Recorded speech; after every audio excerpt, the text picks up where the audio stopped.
Radio Tehran, শুরু হচ্ছে বিশ্ব সংবাদ।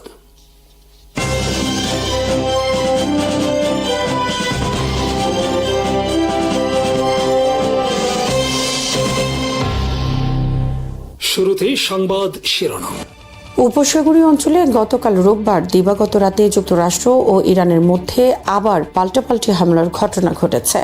এতে হরমুজ প্রণালীকে কেন্দ্র করে তৈরি হওয়া মধ্যপ্রাচ্যের অচলাবস্থা আরও তীব্র হয়ে উঠেছে। ইরানের মাহশাহর এলাকায় কৃষি পানি পাম্পিং স্টেশনে মার্কিন হামলায় অন্তত একজন নিহত ও 4 জন আহত হয়েছেন। তেহরান জানিয়েছে সাম্প্রতিক এসব হামলা গত কয়েক মাসের কূটনৈতিক সব প্রচেষ্টাকে ব্যর্থ করে দিয়েছে। মার্কিন সামরিক বাহিনীর এক মুখপাত্র দাবি করেছেন, পারস্য উপসাগরের সরু প্রবেশপথ দিয়ে যাওয়ার সময় আরেকটি বাণিজ্যিক জাহাজকে ইরানের ইসলামী বিপ্লবী গার্ড বাহিনী নিশানা করার পর যুক্তরাষ্ট্র নতুন করে ইরানের সামরিক বেসামরিক স্থাপনায় হামলা চালিয়েছে। একসময় এই পথ দিয়েই বিশ্বের 1/5 তেল ও প্রাকৃতিক গ্যাস পরিবহন করা হতো। এই প্রণালী দিয়ে সামুদ্রিক যান চলাচল নিয়ে ওয়াশিংটন ও তেহরান দুই পক্ষই পরস্পর বিরোধী দাবি করে আসছে।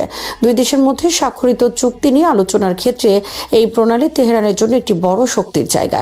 মার্কিন সামরিক বাহিনী গতকাল থেকে ইরানের উপর আরও হামলা চালানো শুরু করেছে। মার্কিন সেন্ট্রাল কমান্ড দাবি করেছে তারা হরমুজ প্রণালী দিয়ে চলাচলকারী আন্তর্জাতিক জাহাজগুলোতে ইরানের হামলা চালিয়ে যাওয়ার সক্ষমতা কমিয়ে দিতে বিভিন্ন স্থানে নিখুঁতভাবে আঘাত হানতে গোলাবারুদ দিয়ে ডজন ডজন লক্ষ্যবস্তুতে আঘাত এনেছেন। এসব লক্ষ্যবস্তুগুলোর মধ্যে রয়েছে ইরানের সামরিক বিমান প্রতিরক্ষা ব্যবস্থা, উপকূলীয় রাডার সাইট, ক্ষেপণাস্ত্র ও ড্রোন সক্ষমতা এবং ছোট নৌকা। সেন্টকম আরও দাবি করেছে তারা প্রথমবারের মতো মার্কিন ফাইটার বিমান, নৌবাহিনীর যুদ্ধজাহাজ, একমুখী আত্মঘাতী ড্রোন এবং একমুখী আত্মঘাতী সামুদ্রিক ড্রোন ব্যবহার করেছে।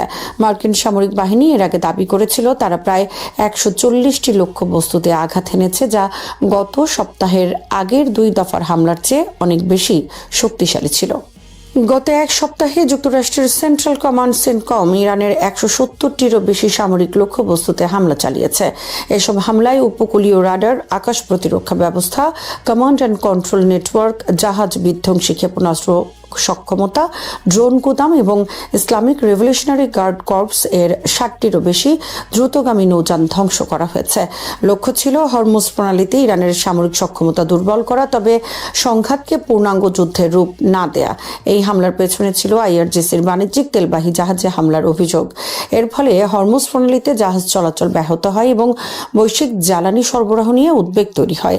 যুক্তরাষ্ট্রের মতে নিরাপদ নৌ চলাচল নিশ্চিত করতে ইরানের নৌ সামরিক সক্ষমতার উপর চাপ বজায় রাখা প্রয়োজন। অন্যদিকে ইরান হরমুজ প্রণালীকে প্রতিপক্ষের উপর চাপ সৃষ্টির কার্যকর কৌশল হিসেবে দেখছে। ক্ষেপণাস্ত্র, ড্রোন ও দ্রুতগামী নৌযানের মাধ্যমে সীমিত আক্রমণ চালিয়ে প্রণালীকে অনিশ্চয়তার মধ্যে রাখাই তাদের লক্ষ্য। তবে এই নীতির প্রভাব শুধু যুক্তরাষ্ট্র নয়, উপসাগরীয় দেশ চীন, ভারত ও ইউরোপের মতো বড় তেল আমদানিকারকদের উপরও পড়ছে, যা দীর্ঘমেয়াদে ইরানের জন্য রাজনৈতিক ও অর্থনৈতিক ক্ষতির কারণ হতে পারে। এদিকে প্রেসিডেন্ট ডোনাল্ড ট্রাম্প প্রশাসন সামরিক চাপের পাশাপাশি শান্তি আলোচনা চালিয়ে যাওয়ার কথা বলেছে। যুক্তরাষ্ট্র চায় ইরান প্রকাশ্যে জাহাজে হামলা বন্ধের প্রতিশ্রুতি দিক এবং হরমুজ প্রণালীতে অবাধ নৌ চলাচল নিশ্চিত করুক। একই সময়ে ইরানের পররাষ্ট্রমন্ত্রী আব্বাস আরাকচির নেতৃত্বে কূটনৈতিক প্রচেষ্টা অব্যাহত থাকলেও আইআরজিসির সামরিক তৎপরতা সেই উদ্যোগের বিশ্বাসযোগ্যতা প্রশ্নবিদ্ধ করছে। ইরানের ক্ষমতার কেন্দ্রগুলোর মধ্যে নীতিগত বিভাজন স্পষ্ট, আর উপসাগরীয় আরব রাষ্ট্রগুলো হরমুজ প্রণালীতে ইরানের নিয়ন্ত্রণ প্রতিষ্ঠার প্রচেষ্টা মেনে নেবে না। তবে তারা সরাসরি ব্যয়বহুল যুদ্ধে না গিয়ে কূটনৈতিক ও অন্যান্য উপায়ে এর মোকাবেলা করবে। ইরানের ইসলামী বিপ্লবী গার্ড বাহিনী আইআরজিসি দাবি করেছে যুক্তরাষ্ট্রের সাম্প্রতিক সামরিক হামলার জবাবে তারা জর্ডান, বাহরাইন, কুয়েত ও ওমানে অবস্থিত একাধিক মার্কিন সামরিক স্থাপনায় 5 ধাপে ক্ষেপণাস্ত্র ও ড্রোন হামলা চালিয়েছে। আইআরজিসির প্রকাশিত একাধিক বিবৃতিতে বলা হয়, এসব অভিযানে গুরুত্বপূর্ণ সামরিক অবকাঠামো ধ্বংস করা হয়েছে এবং পাল্টা অভিযান এখনো অব্যাহত রয়েছে। আইআরজিসির দাবি অনুযায়ী প্রথম ধাপে জর্ডানের প্রিন্স হাসান বিমান ঘাঁটিতে ক্ষেপণাস্ত্র ও ড্রোন হামলা চালিয়ে ক্ষেপণাস্ত্রের গোদাম ও জ্বালানি সংরক্ষণাগারে আগুন ধরিয়ে দেওয়া হয়। দ্বিতীয় ধাপে বাহরাইনের শেখ ইসা বিমান ঘাঁটিতে অবস্থিত মার্কিন ড্রোন কমান্ড ও নিয়ন্ত্রণ কেন্দ্র, হেলিকপ্টার রক্ষণাবেক্ষণ স্থাপনা এবং একটি P-8 সামরিক যুদ্ধ বিমানের হ্যাঙ্গার লক্ষ্য করে হামলা চালানো হয়।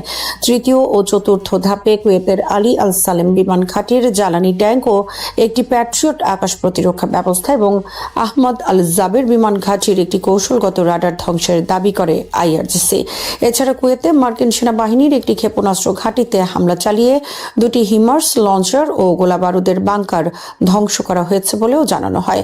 পঞ্চম ধাপে বাহরাইনের জুফাইর এলাকায় অবস্থিত মার্কিন নৌঘাঁটি এবং ওমানের দীর্ঘপাল্লার আকাশ ও সামুদ্রিক নজরদারি রাডার লক্ষ্য করে হামলা চালানোর দাবি করেছে আইআরজিসি। এদিকে ইরানের সেনাবাহিনী জানিয়েছে বন্দর আব্বাস এলাকায় একটি শত্রুপক্ষের লুকাস ড্রোন ভূপাতিত করা হয়েছে। আইআরজিসি হুঁশিয়ারি দিয়ে বলেছে, হরমুজ প্রণালীতে যুক্তরাষ্ট্রের সামরিক হস্তক্ষেপ বন্ধ না হলে আরও কঠোর প্রতিক্রিয়া জানানো হবে। তবে উল্লেখ্য, এসব হামলা ও ক্ষয়ক্ষতির দাবির স্বাধীন বা নিরপেক্ষ কোনো আন্তর্জাতিক যাচাই এখনো প্রকাশিত হয়নি।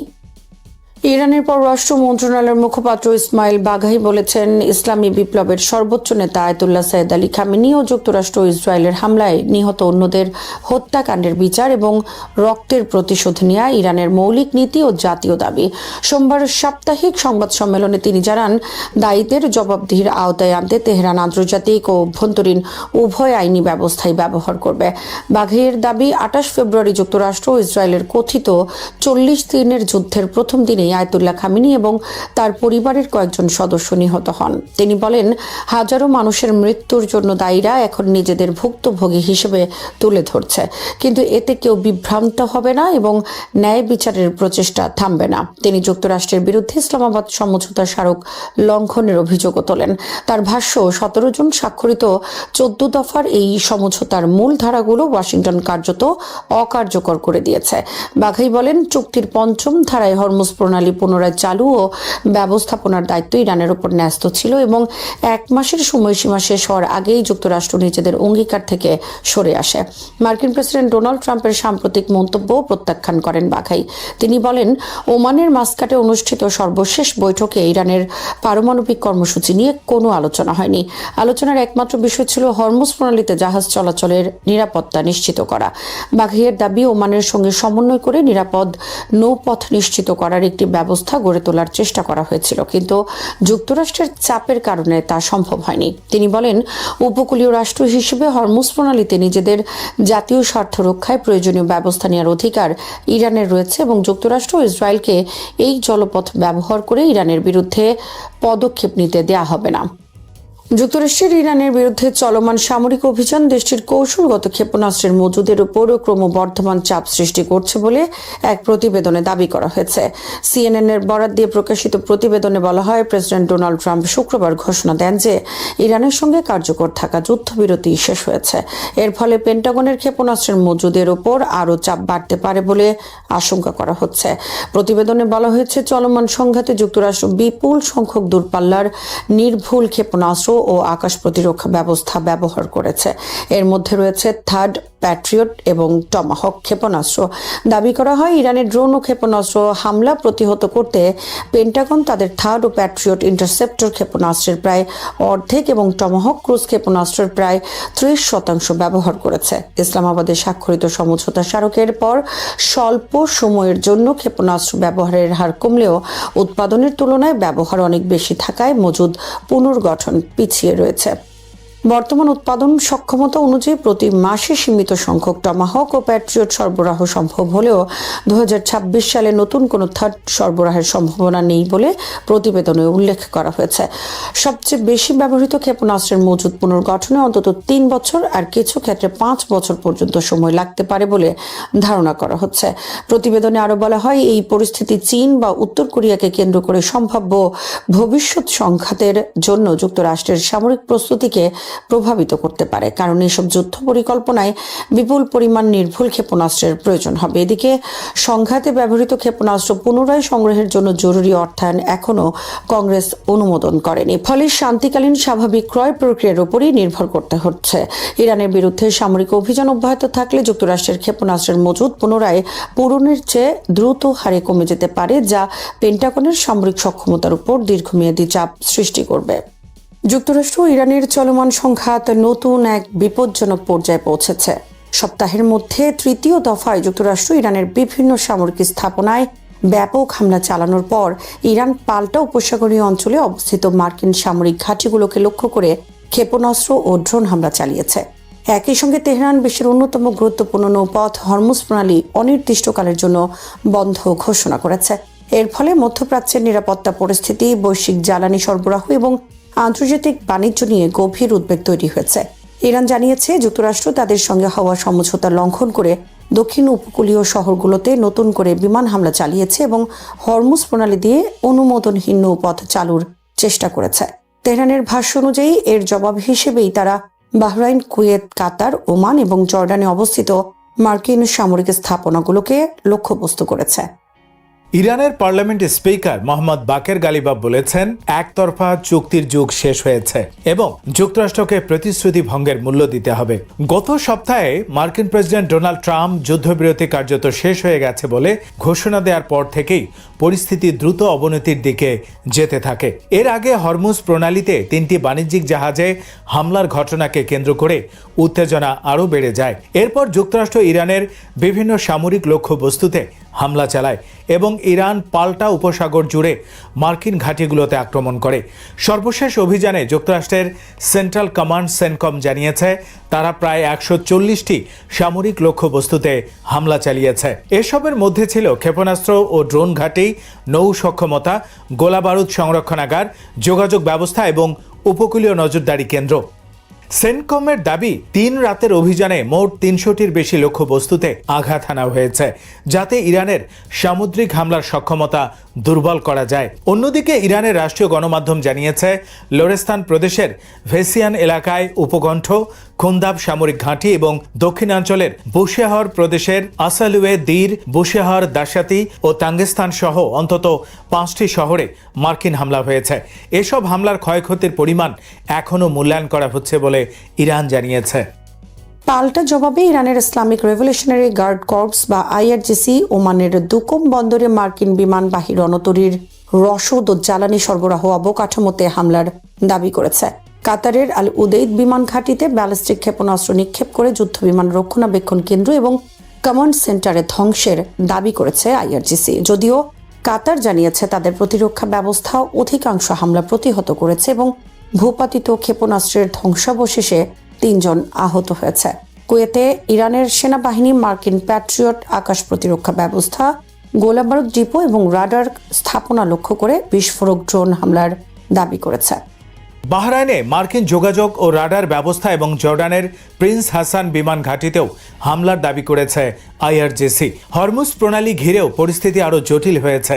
ইরান জানিয়েছে অনুমোদনহীন নৌপথ ব্যবহার করায় একটি জাহাজে সতর্কতামূলক গুলি চালানো হয়েছে এবং আরেকটি জাহাজ অচল করে দেওয়া হয়েছে। তেহরানের ঘোষণা অনুযায়ী যুক্তরাষ্ট্রের হস্তক্ষেপ বন্ধ না হওয়া পর্যন্ত হরমুজ প্রণালী বন্ধই থাকবে। বিশ্বের মোট জ্বালানি পরিবহনের প্রায় 20% এই সংকীর্ণ জলপথ দিয়ে হওয়ায় এর বন্ধ হয়ে যাওয়া আন্তর্জাতিক বাজারে বড় ধরনের প্রভাব ফেলতে পারে। ইরানের দাবি হরমুজে কেবল তাদের অনুমোদিত নৌপথ ব্যবহার করা যাবে এবং এই জলপথের ব্যবস্থাপনা শুধু ওমানের সঙ্গে সমন্বয় করেই পরিচালিত হবে। তবে যুক্তরাষ্ট্র ও উপসাগরীয় সহযোগিতা পরিষদের দেশগুলো এই দাবি প্রত্যাখ্যান করে আন্তর্জাতিক নৌ চলাচলের স্বাধীনতা নিশ্চিত করার আহ্বান জানিয়েছে। এদিকে ইরানের হামলার পর ওমান, কাতার ও কুয়েত সহ বিভিন্ন দেশে সতর্কতা জারি করা হয়েছে।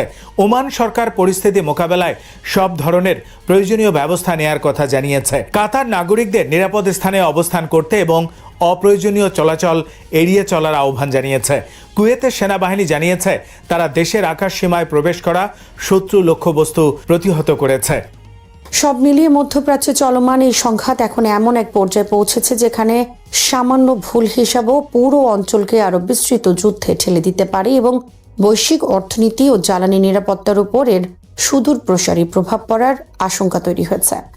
সৌদি আরব ও ইরাক আঞ্চলিক নিরাপত্তা, রাষ্ট্রের সার্বভৌমত্ব এবং পারস্পরিক সহযোগিতার প্রতি তাদের অঙ্গীকার পুনর্ব্যক্ত করেছে। রোববার সৌদি আরবের পররাষ্ট্র মন্ত্রণালয়ের এক বিবৃতিতে জানানো হয়, দুই দেশ স্পষ্টভাবে ঘোষণা করেছে যে কোনো দেশের ভূখণ্ড অন্য কোনো রাষ্ট্রের নিরাপত্তা ও স্থিতিশীলতার বিরুদ্ধে ব্যবহার করা গ্রহণযোগ্য নয়। একই সঙ্গে তারা সার্বভৌমত্বের প্রতি সম্মান, সুপ্রতিবেশী সুলভ সম্পর্ক এবং একে অপরের অভ্যন্তরীণ বিষয়ে হস্তক্ষেপ না করার নীতির উপর জোর দিয়েছে। সৌদি আরবে অনুষ্ঠিত বৈঠকে সৌদি পররাষ্ট্রমন্ত্রী প্রিন্স ফয়সাল বিন ফারহান এবং ইরাকের পররাষ্ট্রমন্ত্রী ফুয়াদ হোসেন যৌথভাবে আলোচনায় নেতৃত্ব দেন। বৈঠকে দুই নেতার ঊর্ধ্বতন কর্মকর্তারাও উপস্থিত ছিলেন। আলোচনায় দ্বিপক্ষীয় সম্পর্ক আরও জোরদার করা, বিভিন্ন ক্ষেত্রে সহযোগিতা সম্প্রসারণ এবং সাম্প্রতিক আঞ্চলিক পরিস্থিতি নিয়ে মতবিনিময় করা হয়।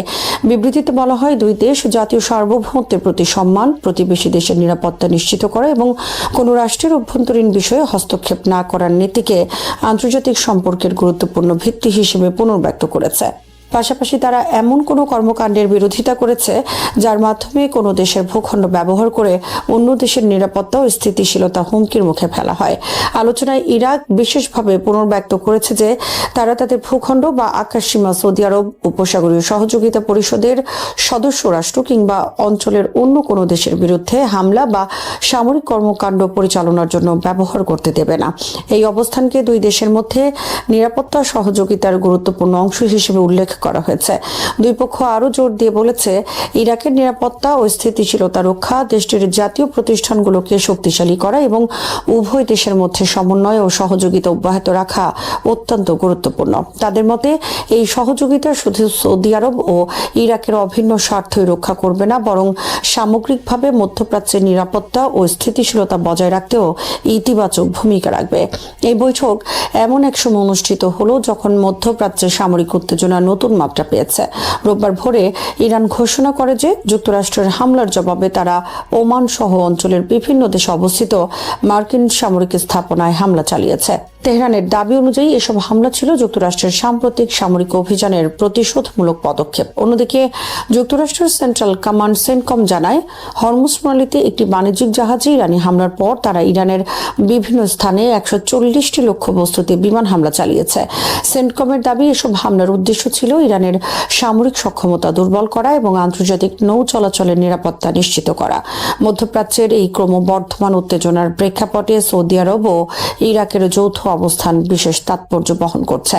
দুই দেশ কূটনৈতিক সংলাপ, পারস্পরিক সহযোগিতা এবং আন্তর্জাতিক আইনের প্রতি শ্রদ্ধা বজায় রেখে আঞ্চলিক সংকট মোকাবেলার উপর গুরুত্ব আরোপ করেছে।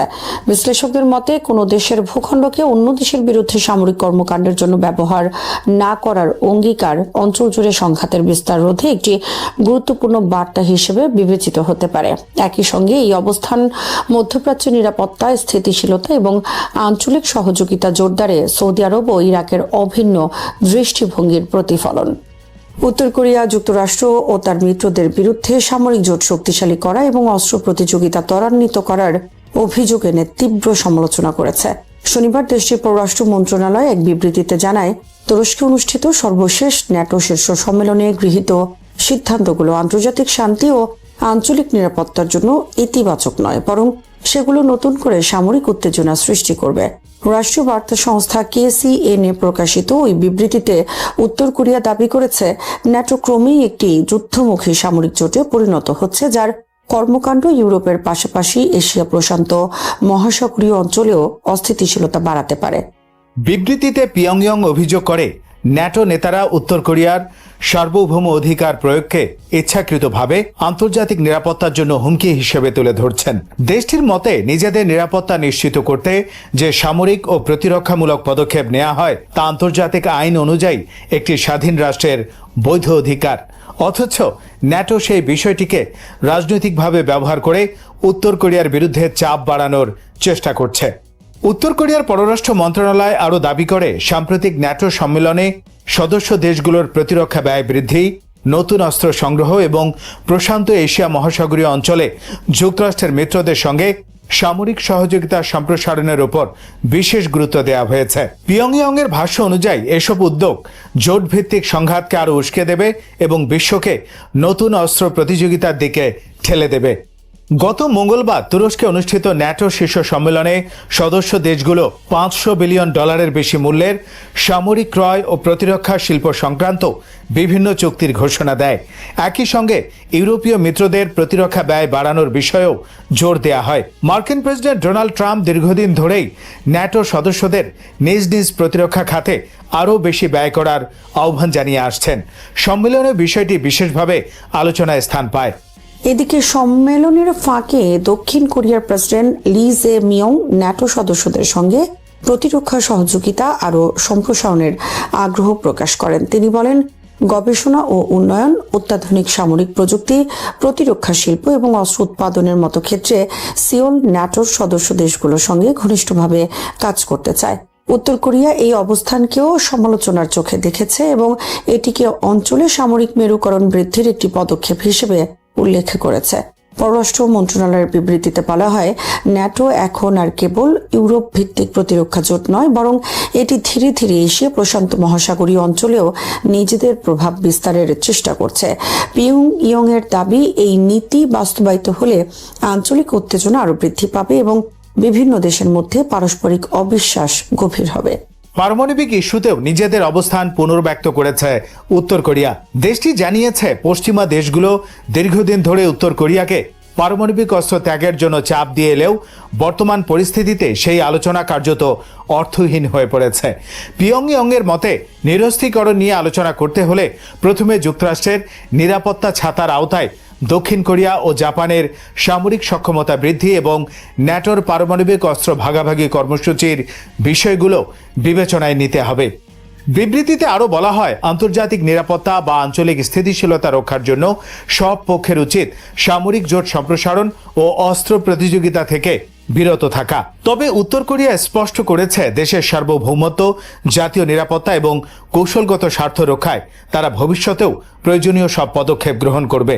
একই সঙ্গে পিয়ংইয়ং দাবি করেছে, তারা দায়িত্বশীলভাবে নিজেদের সার্বভৌম অধিকার প্রয়োগের মাধ্যমে আঞ্চলিক শান্তি ও স্থিতিশীলতা বজায় রাখতে প্রতিশ্রুতিবদ্ধ। বিশ্লেষকদের মতে, সাম্প্রতিক ন্যাটো সম্মেলনের পর উত্তর কোরিয়ার এই প্রতিক্রিয়া ইঙ্গিত দিচ্ছে যে পূর্ব এশিয়ার নিরাপত্তা পরিস্থিতি নিয়ে পিয়ংইয়ং এর উদ্বেগ আরও বেড়েছে। বিশেষ করে যুক্তরাষ্ট্র, দক্ষিণ কোরিয়া, জাপান এবং ন্যাটোর মধ্যে ক্রমবর্ধমান প্রতিরক্ষা সহযোগিতা উত্তর কোরিয়াকে আরও কঠোর অবস্থান নিতে উৎসাহিত করতে পারে। ফলে কোরীয় উপদ্বীপ ও এশিয়া প্রশান্ত মহাসাগরীয় অঞ্চলের নিরাপত্তা পরিস্থিতি আগামী দিনগুলোতে আরও জটিল হয়ে উঠতে পারে। ভিয়েনায় আন্তর্জাতিক সংস্থাগুলোর কাছে রাশিয়ার স্থায়ী প্রতিনিধি মিখাইল উলিয়ানভ সতর্ক করে বলেছেন, বিশ্বের যে কোনো পারমাণবিক স্থাপনায় হামলা আন্তর্জাতিক আইনের গুরুতর লঙ্ঘন এবং এটি একটি অপরাধ হিসেবে বিবেচিত হবে। তিনি বিশেষভাবে ইরানের বুশেহর পারমাণবিক বিদ্যুৎ কেন্দ্রের নিরাপত্তা নিয়ে উদ্বেগ প্রকাশ করে বলেছেন, এ ধরনের স্থাপনায় হামলা হলে শুধু ইরান নয়, সমগ্র পারস্য উপসাগরীয় অঞ্চলের জন্য ভয়াবহ মানবিক ও পরিবেশগত বিপর্যয় সৃষ্টি হতে পারে। রোববার গভীর রাতে সামাজিক যোগাযোগ মাধ্যম এক্সে দেয়া এক পোস্টে উলিয়ানভ বলেন, পারমাণবিক স্থাপনায় যে কোনো হামলা একটি অপরাধ এবং আন্তর্জাতিক আইনের চরম লঙ্ঘন। বুশেহর পারমাণবিক বিদ্যুৎ কেন্দ্রে হামলা হলে পারস্য উপসাগরীয় দেশগুলোর জন্য বিপর্যয়কর পরিণতি হতে পারে। এ ধরনের হামলা অবশ্যই বন্ধ করতে হবে। তার এই মন্তব্য আসে সামাজিক যোগাযোগ মাধ্যমে বুশেহর পারমাণবিক বিদ্যুৎ কেন্দ্রের কিছু অংশে হামলার দাবি ছড়িয়ে পড়ার পর। এসব দাবি এমন এক সময়ে সামনে আসে যখন যুক্তরাষ্ট্র ও ইরানের মধ্যে উত্তেজনা নতুন করে বৃদ্ধি পেয়েছে। বিভিন্ন প্রতিবেদনে বলা হয়, হরমুজ প্রণালীতে মার্কিন কর্মকাণ্ড এবং ইরানের নৌবাহিনীর পাল্টা তৎপরতার জেরে পরিস্থিতি আরও জটিল হয়ে উঠেছে। তবে হামলার এসব দাবি দৃঢ়ভাবে প্রত্যাখ্যান করেছে atomic energy organisation of Iran. সংস্থাটি এক বিবৃতিতে জানায়, বুশেহর পারমাণবিক বিদ্যুৎ কেন্দ্র সম্পূর্ণ স্বাভাবিক, নিরাপদ ও স্থিতিশীল অবস্থায় রয়েছে। বিদ্যুৎ কেন্দ্রের সব ইউনিট ও স্থাপনা স্বাভাবিক নিয়মে এবং কোনো ধরনের বিঘ্ন ছাড়াই পরিচালিত হচ্ছে। এছাড়া এইইওআই জানিয়েছে, ইরানের পারমাণবিক স্থাপনা কার্যক্রম বা সংশ্লিষ্ট যে কোনো ঘটনার বিষয়ে কেবল সংস্থাটির আনুষ্ঠানিক যোগাযোগ মাধ্যম থেকেই তথ্য প্রকাশ করা হবে। সামাজিক যোগাযোগ মাধ্যমে ছড়িয়ে পড়া অনির্ভরযোগ্য তথ্য বা গুজবে বিভ্রান্ত না হওয়ার আহ্বানও জানানো হয়েছে। ইরানের অন্যতম গুরুত্বপূর্ণ জ্বালানি অবকাঠামো হিসেবে বিবেচিত বুশেহর পারমাণবিক বিদ্যুৎ কেন্দ্র দেশটির বিদ্যুৎ উৎপাদনে গুরুত্বপূর্ণ ভূমিকা পালন করছে। এই কেন্দ্র চালু হওয়ার মাধ্যমে শান্তিপূর্ণ পারমাণবিক শক্তি ব্যবহারের ক্ষেত্রে ইরান একটি বড় অগ্রগতি অর্জন করেছে।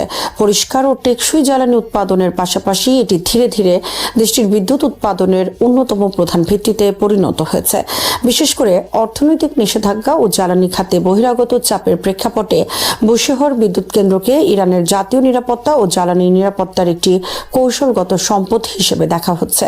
কেন্দ্রটির নিট উৎপাদন সক্ষমতা 915 মেগাওয়াট এবং সরকারি তথ্য অনুযায়ী এটি বছরে প্রায় 6 থেকে 7 টেরাওয়াট ঘন্টা বিদ্যুৎ উৎপাদন করে জাতীয় গ্রিডে সরবরাহ করে। বুশেহর প্রকল্পের প্রথম ধাপ রাশিয়ার সহযোগিতায় নির্মিত হয় এবং এটি 1000 মেগাওয়াট বিদ্যুৎ উৎপাদনের জন্য নকশা করা হয়েছে।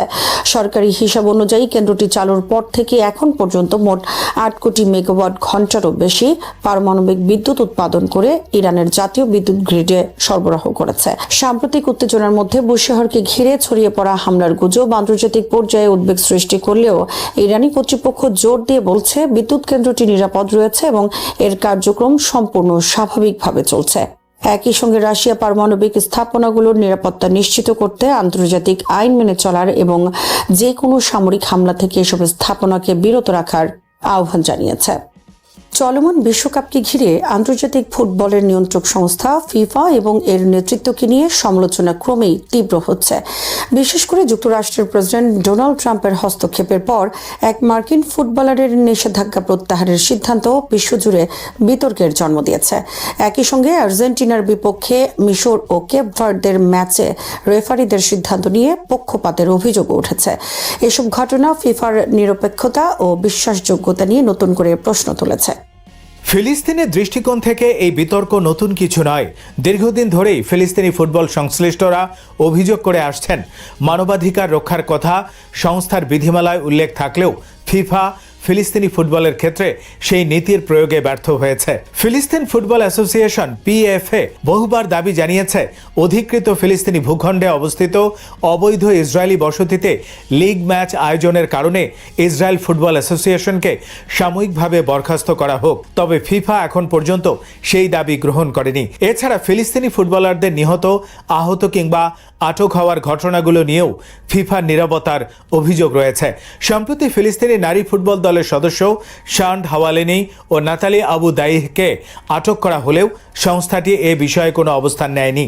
ফিলিস্তিনি স্টেডিয়াম ধ্বংস, খেলোয়াড়দের চলাচলে বিধিনিষেধ এবং আন্তর্জাতিক প্রতিযোগিতায় অংশগ্রহণে বাধার মতো বিষয়েও কার্যকর কোনো পদক্ষেপ নেয়নি ফিফা। সমালোচকদের মতে ইসরায়েল ফুটবল অ্যাসোসিয়েশন শুধু দখলদারিত্ব ও বৈষম্যমূলক নীতিকে স্বাভাবিক করে তোলেনি, বরং যুদ্ধ সংক্রান্ত কর্মকাণ্ডে অংশ নেয়া ইসরায়েলি ফুটবলারদেরও প্রকাশ্যে অভিনন্দন জানিয়েছে।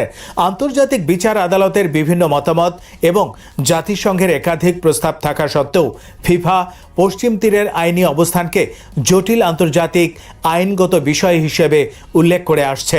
সমালোচকদের ভাষ্য, এই অবস্থান ইসরায়েলের বক্তব্যের সঙ্গে সামঞ্জস্যপূর্ণ।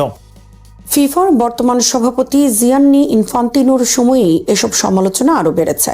বিভিন্ন মানবাধিকার সংগঠন অভিযোগ করেছে তিনি মানবাধিকার লঙ্ঘন ও আন্তর্জাতিক আইন সম্পর্কিত অভিযোগগুলো উপেক্ষা করেছেন। এমনকি এ বিষয়ে তার ভূমিকা নিয়ে আন্তর্জাতিক অপরাধ আদালতে অভিযোগও জমা দেওয়া হয়েছে। ফিফার বিরুদ্ধে আরও অভিযোগ রয়েছে যে তারা শুধু নীরব থাকেনি, বরং কিছু উদ্যোগের মাধ্যমে ইসরায়েলের ভাবমূর্তি উন্নয়নের চেষ্টাও করেছে। উদাহরণ হিসেবে বলা যায়, সম্প্রতি অনূর্ধ্ব 15 টুর্নামেন্টের উদ্বোধনী ম্যাচে ফিলিস্তিন ও ইসরায়েলকে মুখোমুখি করার প্রস্তাব দেওয়া হয়েছিল, যার উদ্দেশ্য হিসেবে শান্তি প্রতিষ্ঠার কথা বলা হয়। এছাড়া ইনফান্তিনো ব্যক্তিগতভাবে ফিলিস্তিনি ফুটবল অ্যাসোসিয়েশনের সভাপতিকে ইসরায়েলি সমকক্ষের সঙ্গে করমর্দনের জন্য চাপ দিয়েছিলেন বলেও অভিযোগ রয়েছে। সমালোচকদের মতে এসব ঘটনার ফলে ফিফা একটি নিরপেক্ষ ক্রীড়া সংস্থা হিসেবে তার অবস্থান থেকে সরে এসেছে। সংস্থাটি এখন রাজনৈতিক প্রভাবের বাইরে থেকে সিদ্ধান্ত নিতে পারছে না এবং আন্তর্জাতিক ফুটবলকে রাজনীতিমুক্ত রাখার দায়িত্ব যথাযথভাবে পালন করছে না। বিশ্বকাপ আয়োজক হিসেবে যুক্তরাষ্ট্রের বিভিন্ন বিতর্কিত পদক্ষেপ নিয়ে প্রশ্ন উঠলেও ইনফান্তিনোর শান্ত থাকুন, আরাম করুন মন্তব্য অনেকের কাছে দায়িত্ব এড়িয়ে যাওয়ার উদাহরণ হিসেবে বিবেচিত হয়েছে।